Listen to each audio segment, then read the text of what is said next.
વલસાડમાં food and drug વિભાગની hotel રેસ્ટોરન્ટમાં કાર્યવાહી સ્વચ્છતા ન જાળવવામાં આવતા હોવાની અનેક ફરિયાદો બાદ કાર્યવાહી કરાઈ। અબ્રામા રોડ પર આવેલ સબ્જીવાલા હોટલનો પરવાનો સ્થગિત। હોટલની અંદર સ્વચ્છતાનો અભાવ અને ગંદકી જોવા મળી।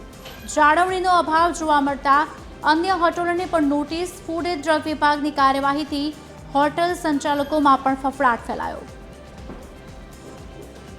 હોલ્ડ કર્યું છે એમણે। બહુ ખરાબ વસ્તુ છે। અંદર તમે જશો ને તો ઘણી બધું ગંદુ છે। એમનું કિચન બહુ ખરાબ છે। તમે કદાચ ઉપરનું એસી હોલમાં જશો ને તો એકદમ ટોયલેટનો સ્મેલ આવે છે ને કાંદા જે છે એમને એકદમ સડેલા રહી છે। આપણે ઘણીવાર એમને કીધું હતું, અમારે તો બાજુમાં જ છે એટલે આપણે એમને ઘણીવાર ઇન્ફોર્મ કરેલું કે તમે થોડું સ્વચ્છતા રાખો, પણ પછી કંઈ થયું નથી હજુ। તો કદાચ હમણાં ફૂડ ટ્રક્સે સારું કામ કર્યું। થવી જોઈએ, કારણ કે આ વસ્તુ આપણા હેલ્થ માટે બહુ જ ખરાબ છે અને આ વસ્તુ થવી જોઈએ। વલસાડ ફૂડ એન્ડ ડ્રગ્સ વિભાગ દ્વારા વલસાડના અલગ અલગ રેસ્ટોરન્ટની મુલાકાત લેવામાં આવી હતી, જ્યાં રેસ્ટોરન્ટની અંદરમાં સ્વચ્છતા ન જળવાતા તેમનો પરવાનો પણ સ્થગિત કરવાની કાર્યવાહી હાથ ધરી છે।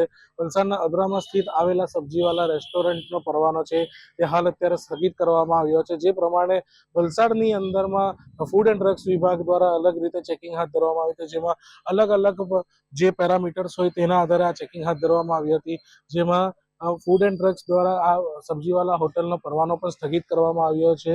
તેમને ત્યાં સ્વચ્છતા ન જળવાઈ હોય અને જે ખાવાનું બનાવવાની જે રીત હોય તેમાં પણ ઘણી અનિયમિતતા જાળવણી હોય, જેને કારણે તેમનો જે પરવાનો છે તે સ્થગિત કરવામાં આવ્યો છે। હાલ અન્ય જે હોટલો છે ત્યાં પણ અત્યારે નોટિસ ફટકારવામાં આવી છે। અલગ અલગ વિસ્તારોની અંદરમાં ફૂડ એન્ડ ડ્રગ્સ વિભાગ દ્વારા જે આ ચેકિંગ હાથ ધરવામાં આવી હતી, જેને લઈને ફફડાટ પેસી જવા પામ્યો છે। પ્રિયાંક પટેલ, TV 13, વલસાડ।